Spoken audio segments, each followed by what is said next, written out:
ta voiture te lâche, que ton frigo tombe en panne ou qu'il faut faire venir le veto un dimanche férié parce que Croquette, elle a encore avalé un frelon asiatique, c'est une histoire vraie et ça fait une super longue intro. Est-ce que ton budget va tenir le coup ou est-ce que c'est la merde? La vérité, c'est que sans épargne, tu vas passer ta vie à faire l'équilibriste. Dans cette vidéo, je vais te montrer pourquoi l'épargne, c'est pas juste une bonne habitude à prendre et c'est tout simplement le meilleur remède anti-stress.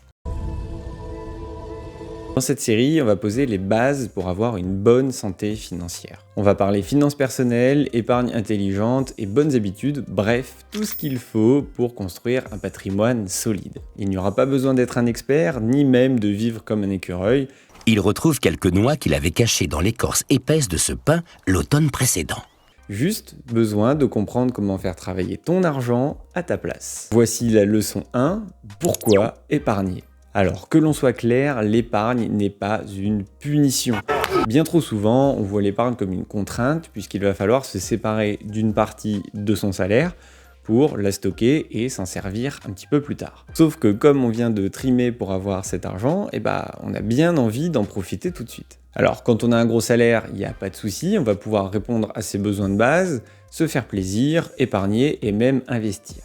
Mais quand on fait partie de la classe moyenne, épargner, ça veut bien souvent dire choisir entre plaisir immédiat et plaisir différé. En réalité, l'épargne a 3 rôles clés.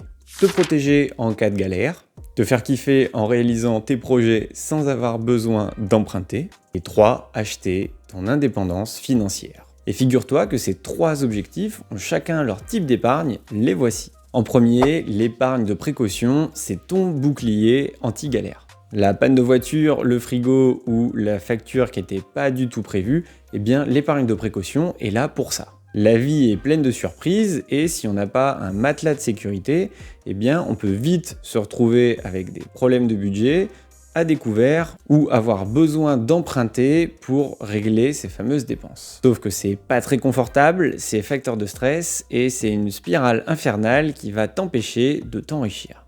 Cette épargne de précaution, elle doit contenir entre 3 et 6 mois de dépenses. Alors attention, c'est pas de salaire, on parle ici de dépenses fixes. Donc tu vas additionner ton loyer, tes factures, tes assurances, ta nourriture, enfin bref, tout ce que tu dépenses tous les mois pour vivre. Tu multiplies ça une fois par 3 et une fois par 6 et tu vas obtenir une fourchette basse et une fourchette haute de l'épargne de précaution qu'il te faut. Je te conseille de déposer cette somme sur un livret A ou sur un livret de développement durable et solidaire, c'est exactement la même chose, qui sont des supports absolument sans risque et qui laissent ton argent immédiatement accessible en cas de besoin. Il a aménagé plusieurs cachettes dans la forêt. Il est judicieux de rassembler cette somme et de la laisser bien au chaud avant de commencer ton aventure d'investisseur. Attention, si jamais tu utilises toute ou partie de cette somme, ton objectif numéro 1 sera de la reconstituer. Et ça paraît évident, mais elle ne doit en aucun cas servir à des dépenses de plaisir, car pour ça, il y a l'épargne de projet. Tu veux partir en voyage, t'acheter une voiture ou un ordi, il va falloir épargner pour ça. Parce que s'il te plaît, n'achète pas toutes ces choses à crédit, ça serait la pire erreur que tu puisses faire en étant jeune. Contracter une dette ne doit avoir qu'un seul but, t'enrichir. Tu peux donc acheter des actifs comme un bien immobilier ou investir dans une entreprise, mais surtout pas pour une dépense. Car une fois que tu l'auras effectué, il ne te restera plus rien, sauf un crédit à rembourser. Ton épargne de projet va se constituer exactement de la même manière que ton épargne de précaution. Il faudra la stocker pour du court terme sur un livret.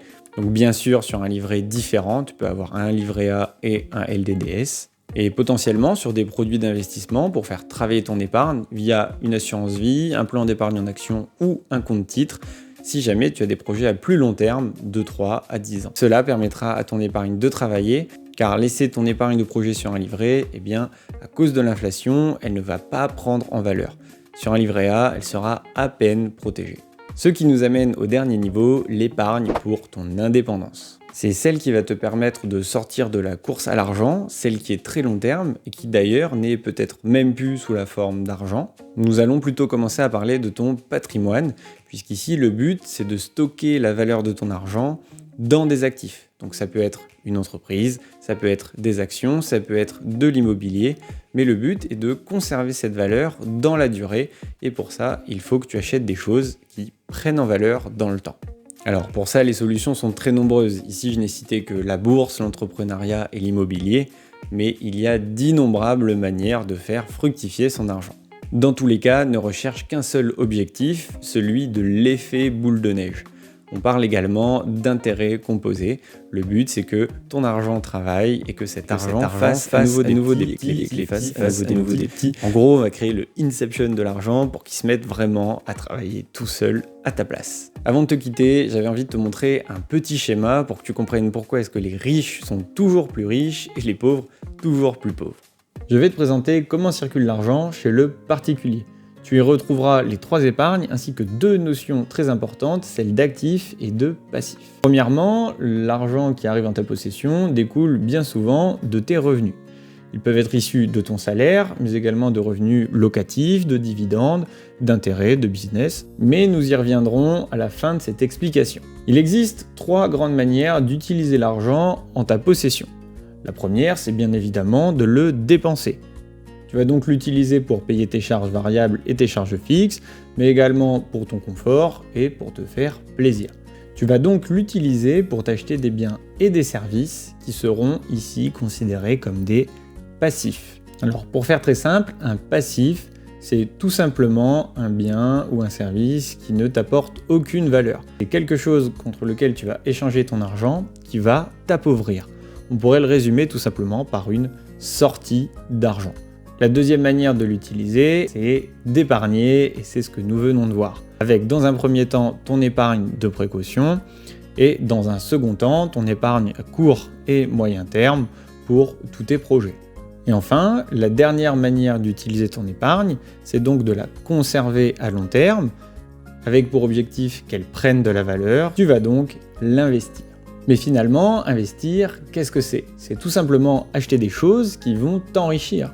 Comme par exemple ici la bourse, l'immobilier, la crypto, du crowdfunding, peu importe, tu vas placer ton argent dans des choses qui vont te créer de la richesse, qui vont créer de la valeur, c'est ce que l'on appelle un actif. Et la chose que je voulais que tu comprennes ici, c'est bien ce cercle vertueux d'utiliser une partie de tes revenus pour investir dans des actifs qui vont te créer de la richesse et donc te créer de nouveaux revenus. Car l'erreur la plus courante, c'est de penser qu'épargner, ça va t'enrichir. Au final, ton épargne, tu finiras par l'utiliser au bout de 3-6 mois ou beaucoup plus, dans des passifs. On pourrait simplifier en disant que dépenser et épargner, c'est la même chose, la seule différence est que le fait d'épargner, c'est une dépense remise à plus tard. Le seul moyen de t'enrichir est donc d'utiliser ton argent pour acheter des actifs. J'espère que cette vidéo t'a plu, viens me poser toutes tes questions en commentaire. En échange, je te demande juste de massacrer ce pouce bleu et de t'abonner. Ça te permettra également de voir la suite des vidéos pour améliorer ton éducation financière. Voilà, c'était Raph et je t'invite par la même occasion à nous rejoindre dans le groupe privé de la notice. Le lien du school est en bas dans la description.